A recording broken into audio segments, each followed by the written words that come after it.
we give you all the glory.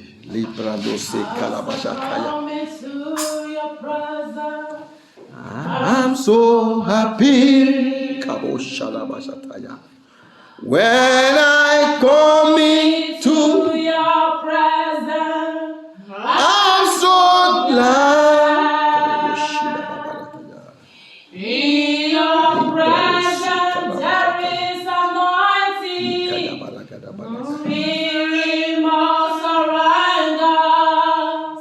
In your presence, anointing praise the Lord. In your presence, when I come into your presence, I'm so happy. Yes, we are so happy. When I come into your presence, I'm so glad.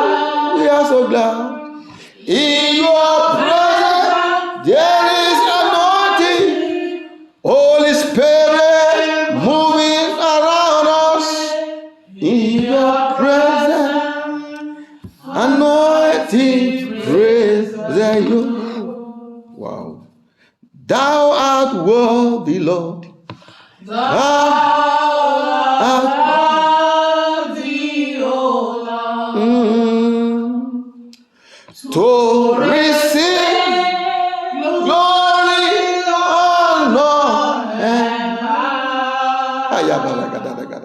For thou art created, all things are for thy pleasure.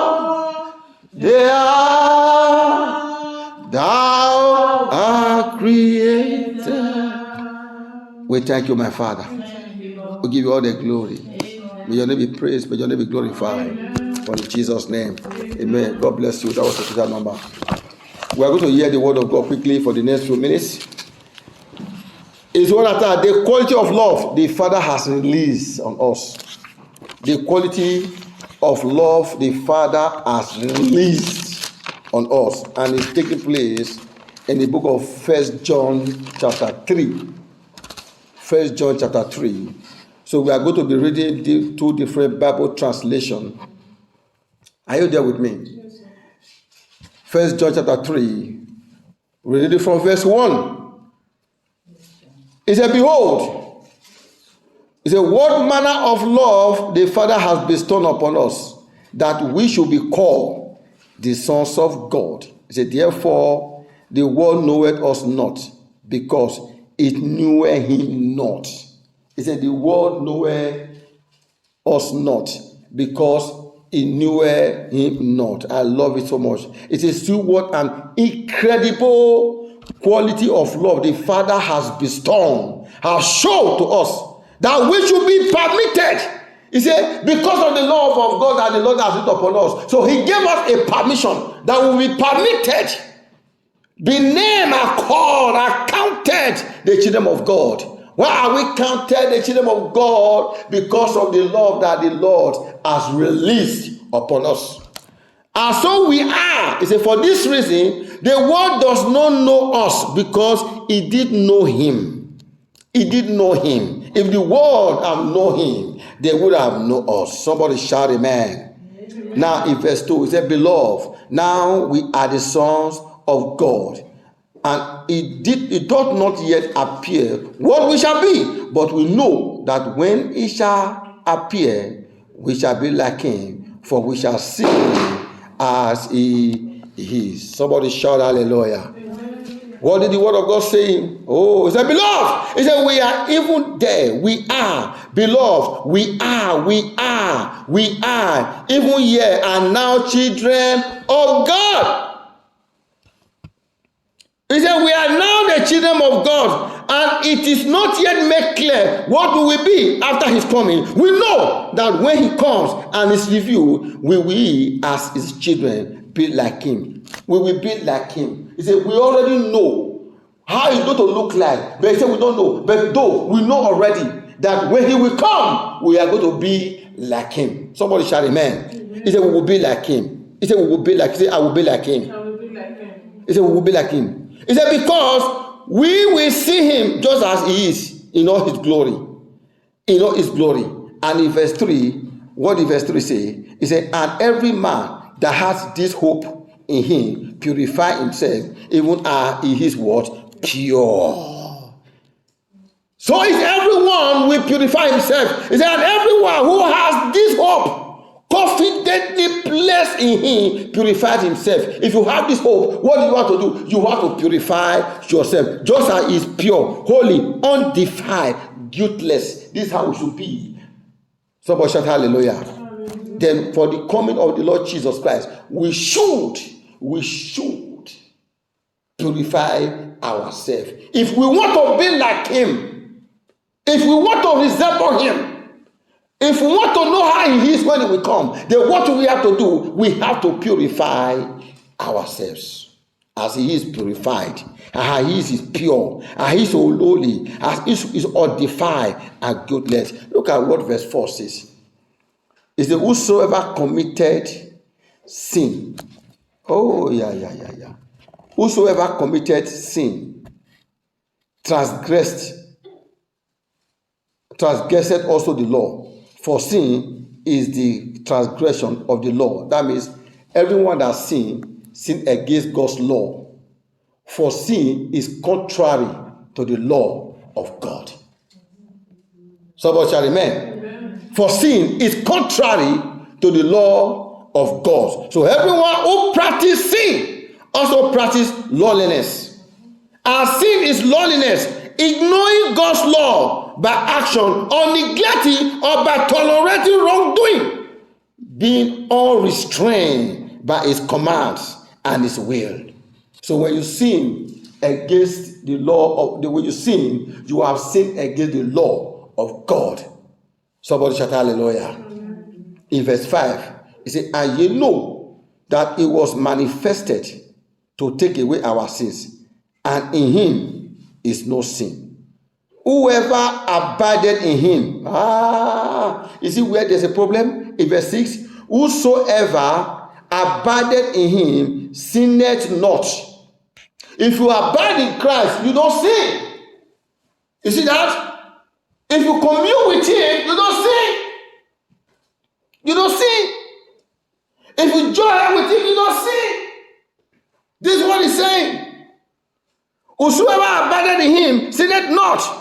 Whosoever sinned hath not seen him, neither what know him. Oh, somebody shout hallelujah. This is the word of God.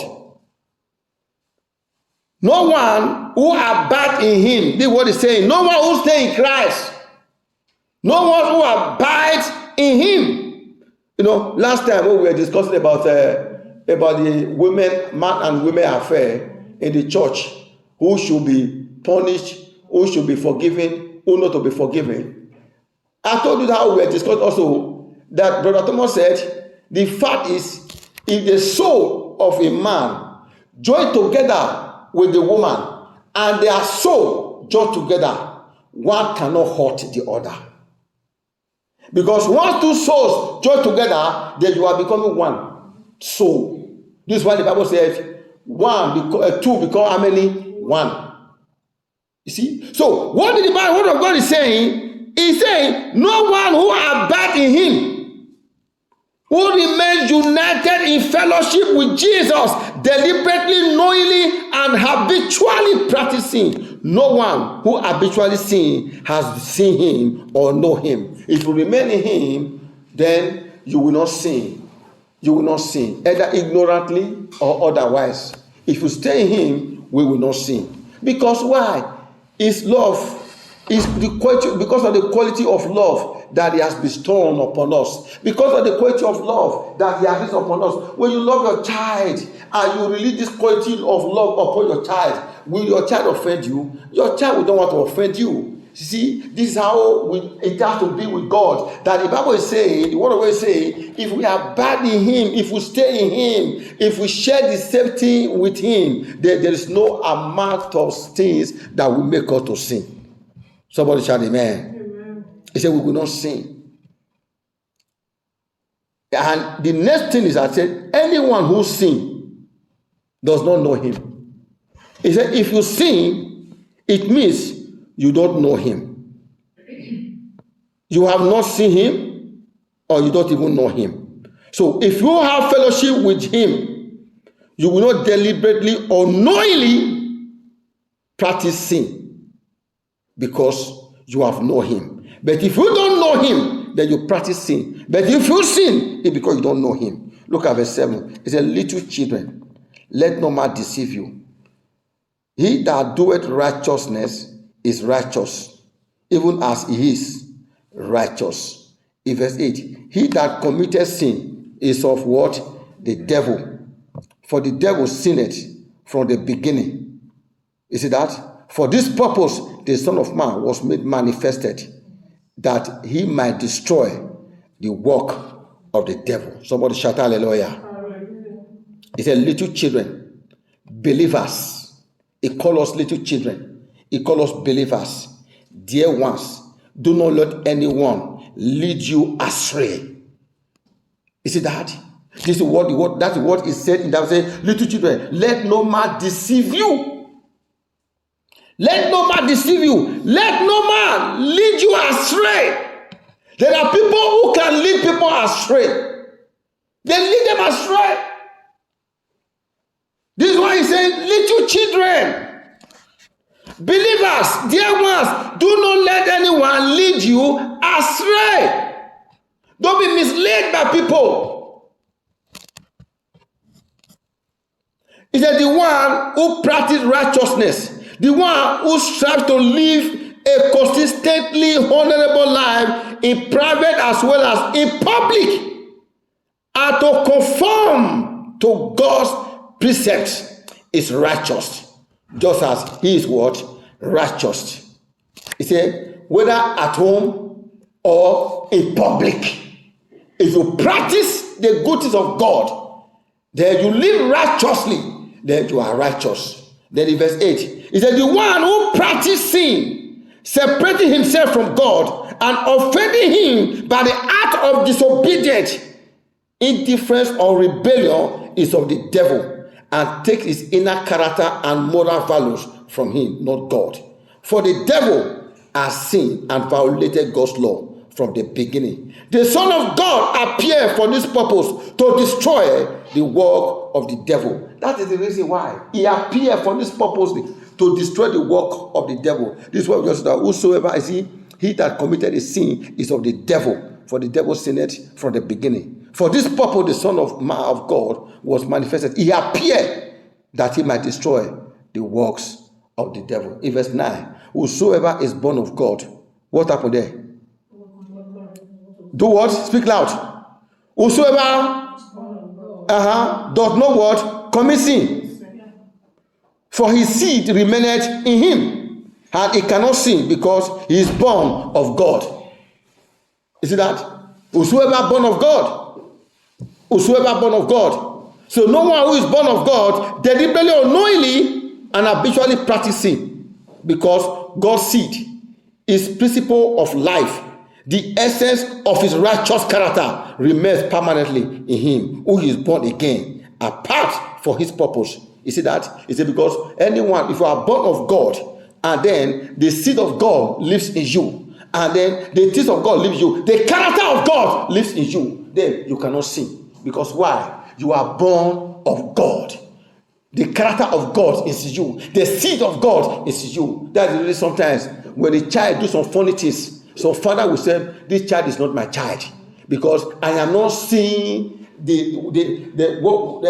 seed is not in this child. Because why? The child is not doing what I expected the child to do. So what is the word of God saying? That is exactly what it says, that no one who is born of God, deliberately or knowingly and habitually practicing, because God's seed, his purpose of life, principle of life, the essence of his righteous character remains permanently in him. So if the character of God remains in us, if the seed of God remains in us, then we are like him. So we cannot sin. You see that? We cannot sin. We cannot sin. So who is born of God, who is reborn from above, spiritually transformed, renewed, and set apart for his purpose. And he who is born again cannot habitually live to please himself. You need to don't please yourself, you please God. We not only physically, spiritually transformed. When you are spiritually transformed, you cannot sin. Because this is where you can now know that I know him. Because his love has been released upon us. When the love of God is released upon us, this is the reason where we have to know that, oh, the seed of God is in me. The character of God is in me. Everything about Jesus is in me. Then I begin to practice the things of Christ like. So these are the things that will make us to now know that, oh, because of what is in me, then I don't have to sin, either inside or outside. Somebody shout hallelujah. Hallelujah. Somebody shout amen. Amen. No, look at verse 10. Let's go to verse 10. It says, in these, the children of God are manifest, and the children of the devil. You see that? It says, in this, the children of God are what? Manifest, and the children of the devil also. But whosoever doeth not righteousness is not of God, neither he that loveth not his brother. So these are two things now. The children of God is doing something, is appearing. What he's saying, the children of God is appearing, and the children of the devil is also appearing. So how can you now know who are the children of the devil and who are the children of God? Because both are appearing. They are appearing. You have them in the church. The children of God will appear in the church. The children of the devil will appear in the church. The children of God will appear in the choir, will appear in the usher, will appear in the congregations, and the children of the devil will also what? Appear in the marketplace, in the school, in the place of work. The children of God are made manifest. The children of the devil also, they appear. So how can you know which one is the children of the devil, and how can you know which one is the children of God? So this is where he now says, verse 10, whosoever doeth not righteousness, whosoever is not what? Of God, neither he that loveth not his brother. He said, by this, the children of God and the children of the devil are clearly what? Identified. They have been identified, both of them. But how can you now identify them? How can you identify the children of God? And how can you identify the children of the devil? How can you identify them? When two people stand, and one of them is a child of God, and the other one is a child of the devil, how can you identify them? You can only identify them by their deed. He said, anyone, this is how you identify them. Anyone who does not practice righteousness, who does not seek God's will in thoughts, action, and purpose, is not of God. Nor is the one who does not unselfishly love his believing brother, is not of God. You see, so if we don't practice God will, if we don't have the thought of God, the action of God, and the purpose of God, it is not of God. Then you now have to, what are the actions of God? What are the purpose of God? Love your neighbor as you loved yourself. Do the will of God. According to what we always read in Deuteronomy 28, that if you hearken unto this, blessed shall be the outgoing and the incoming. Only if we hearken unto the commandment of God. Somebody shout amen. Amen. In verse 11, it says, for this is a message that ye heard from the beginning, that we should love one another. Not as Cain, who was of that wicked one, and slew his brother, and wherefore slew he him, because his own works were evil, and his brother's righteous. Marvel not, my brethren, if the world hates you. We know that we have passed from death unto life, because we love the brethren. He that loveth not his brother abideth in death. Somebody shout amen. Even in the church of today, A lot of people die today, even killed by their brothers, because one do better than the other one. Yeah, that's why we pray every day. One brother killed another brother just because one did well and the one did not do well. And the one that did well will be praised, and the one that did not do well will be told that because you did not do well, that was why I didn't recommend you. But then the one that will be recommended for the good went home, and the one that will be recommended for evil took the one that was recommended for good, and they slew him. Because why? He is the son of the wicked. Somebody shout hallelujah. Today, fighting everywhere, because why? Because there are mixtures of the children of God and the children of the devil. It says, for this is the message which you believers have heard from the beginning of our relationship with Christ, that we should unselfishly love and seek the best for one another. We should try and not be like Cain, who do what? Who was of the devil one and murdered his brother Abel. And why did he murder him? Because Cain's deed were evil and his brother were what? Righteous. In verse 13, it says, marvel not, my brethren, if the world hates you. We know that we have passed from death. Okay, we read already. Yes. In verse 15, whosoever hated his brother is a murderer. So, whosoever hated his brother is a murderer. Can you imagine that? Somebody shout amen. Whosoever hated his brother is what? A murderer. When you're talking about a brother, including your wife and your husband, because in the sight of God, we are brothers and we are sisters. That was the last time when our sister was doing moderating, and he called the husband and said, let's call our brothers so to come and do it. And the people were laughing. So we are brothers and sisters. Like me and Mama now, we are brothers and sisters. We are brothers and sisters. There's no way about it. There are conditions, there are some certain levels where I would say, don't you know that we are brother and sister? But there's also another level where we now have to put brother and sister by the corner. Sister, I heard it. You know, you are a sister to your guy, and your guy is also a brother to you. You see? I think I've said that one time. God bless you, yes. Someone shout amen. Everyone who, where are we? Verse 15, right? Whosoever hated his brother, I had to eat, or his sister, is a murderer. And ye know what no murderers had eternal life abiding in him. He said, everyone who hates what against his brother in Christ is at heart a murderer by God's standards. And you know that no murderer has eternal life abiding in him. Hereby perceive we the love of God, because he laid down his life for us, and we ought to lay down our lives for the brethren.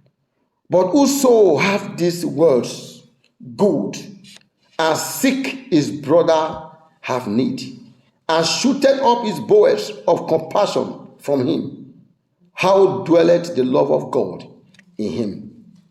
My little children, let us not love in words. Like you always say, I love you, brother, I love you, sister, and the brother is in need and the sister is in need, then we are not doing that which we just said. Sometimes when you see pastors are doing some extra things, it is not just because they want to do it. They are practicing what they preach in most of the time. It's just like what we preach on Sunday, that the kind of blessing and overflowing blessing that God will raise unto us. That when you call a brother or sister and say, because I don't have money, this is why I cannot come to church. You say, okay, where are you at? To say, yes, I am coming to you to pick you with my ticket, or I have money with me that can buy 2 of us tickets so that you can be able to come to the church. This is the kind of love that is talking about. It is whereby, hereby perceive with the love of God, because he laid down his life for us, and we ought to lay down our lives for brethren. But whoso had his word good, and seeth his brother have need, he shooteth up his bowels of compassion from him, and how dwelleth the love of God in him. He said, my little children, let us not love in words, neither a tongue, but in deed and what? In truth. And hereby we know that we are of the truth, and shall assure our hearts before him. For if our heart condemn us, God is greater than our hearts, and knoweth all things. Beloved, if our heart condemn us not, then we have confidence toward God. And whatsoever we ask, then what happened then? We receive. You see somewhere these people are not getting. Because of the Bible says, when you pray, you receive not, you pray amiss. He said, if you do all these things, you start to help your brothers, you start to help your sisters. Help them around, let help come around you. He said, what happened when you now do all these things? Beloved, he said, whatever that you ask, they will receive of him, because we keep it what? His commandment. And do those things that are pleasing in his sight. What are most of the things that are pleasing in his sight? Attending his service, paying of tithe according to the word of God. Not what we are hearing from the media, how they are condemning so many things in the word of God today. No, we don't hearken to what media says. We hearken to what the word of God says. What is the word of God saying? What am I going to do that I will be blessed? That if I ask anything from the Father, I will receive it. These are the things. You see, in verse 23, I say, this is his commandment, that we should believe on the name of his Son, Jesus Christ, and love one another as he gave us commandment. And he that keepeth his commandments dwelleth what? In him. So the commandment of God is not to be thrown away. This is why I love the preaching our brother preached that last Friday, where he said, your faith cannot. You see that? That your faith does not come by staying what? At home. He said your faith is by hearing the word of God. By hearing the word of God. By doing, by giving. That we should believe on the name of the Son of Jesus Christ, and love one another as he gave his commandment. And he that keepeth his commandment dwelleth in him, and he in him. And hereby we know that he abideth in us by the Spirit which he has given us. Somebody shout hallelujah. He said, by this we know and have come to understand the depths and the essence of his precious love, that he willingly laid down his life for us because he loved us. Because he loved us. This is why he's laid down his life for us.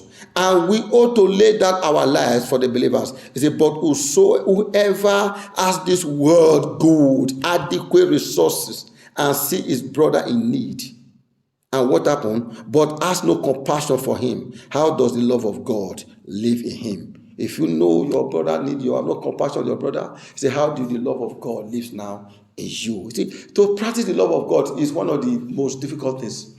Very difficult to practice the love of God. Last time I was just on my own thinking, based my mind to those days in Nigeria.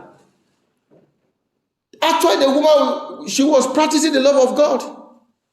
And then for practicing the love of God, some people have no understanding. They put the woman into debt also.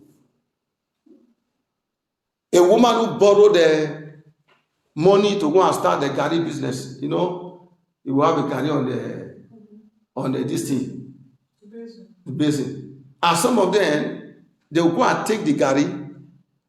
When they sell, they return the money back. And they take again. When they sell, they return the money back. And they will take again. And the little gain inside is what they will be gathering to buy other things. This is where you now see, I was just, I was just going to say, sort of over pity. And then you will see a little child will just come. Where do Auntie? My mother said you should give us gari because we have no food at home to eat. What would Auntie do? Auntie will just with pity and everything carry gari one adana take. Okay, we will manage it too. The next one will come again, another in the evening again. Auntie, my father said I should come out. My father said I should come and ask you for gari because we don't have food at home. Both the gain, both the money that has not been paid, everything is going. But Auntie is practicing the love of God. But then, the people he practiced the love of God to, they are not practicing the love of God to her. Because if you practice the love of God, you should also hold something to support the business of Auntie. Somebody shout amen. It's a little children, believers, dear ones, let us not love merely in theory, with word or with tongue, giving lip service to compassion, but in action and in truth, in practice, in sincerity, because practical acts of love are more than words. You can tell somebody, look, anything you need, you can tell me, I love you so much, you are my brother, anything you need, okay? When the need now come, somebody that promised you anything you need will be the one to run away. So the Bible is saying we should not just practice say it by mere mouth or say in our heart. We have to do it because this is why he laid it down, his life for us. Whenever our heart convinces us in guilt, for God is greater than our heart. He knows all things. Nothing is hidden from him because we are his hands. He said, beloved, if our heart does not convince us or guilt, we have confidence, completely assurance and boldness before God. Yes. And come again, and we receive from him whatever we ask because we carefully and consistently keep his commandment and do the things that are pleasing on his side. Somebody shall amen. You see, the Lord, can you imagine how greatly, mightily the love of God be released on us? That we will be called his children. And this is where the writer now continue writing all these things. If we want to be called his children, we have to do those things that are what? Pleasing to him. That as he is pure, we also will be pure. This is now come and go with a love and hard love to it. That we should love one another. And don't just say, I love a person without practicing it. Don't love by mouth, love by deed. Very important. Love by deed. Somebody shout amen. Can we stand on our feet? Oh, yeah. I love this last statement. He said, this is his commandment, that we believe him. Personal faith and confidence, trust in the name of his son, Jesus Christ. And that we unselfishly love and seek the best for one another, just as he commanded us. The one who habitually keeps his commandment, obeying his word and following his precepts, abide and remain in him, and he in him. By this we know and have the proof that he really abides in us, by the Spirit whom he has given us as a gift. You see that? This is one of the things that we need to practice today. When we say we love God. And by the reason of the love that he has laid upon us, this is why he's telling us all those things. Because when you love somebody, you have to tell the person the fault. When you love a person, you have to let the person know the truth of whatever that is going on. Somebody shout hallelujah. Can you please give us another very powerful song? In the name of our Lord Jesus Christ. Oh, Jesus, thank you, Father. Yes, just give us one powerful song. Amen.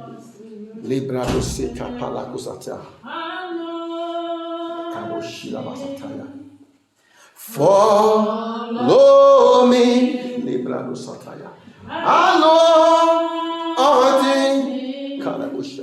Follow me.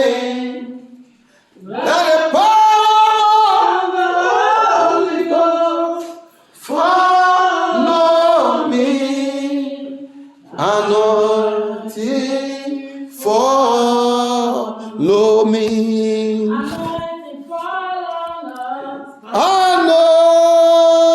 Anointing, follow me.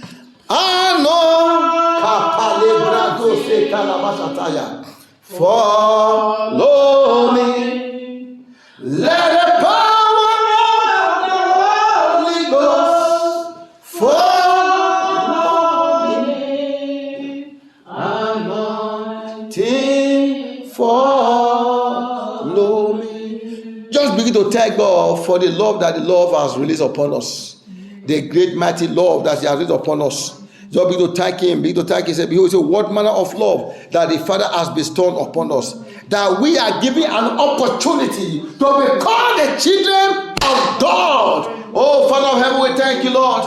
We bless your holy name. Thank you, Jesus, for releasing that love upon us, oh God. Giving us an opportunity to be called your children, to be called your sons, to be called your daughter. Father, we bless your holy name. We adore your holy name. We magnify your Lord. We say thank you, Jesus. Thank you for the love.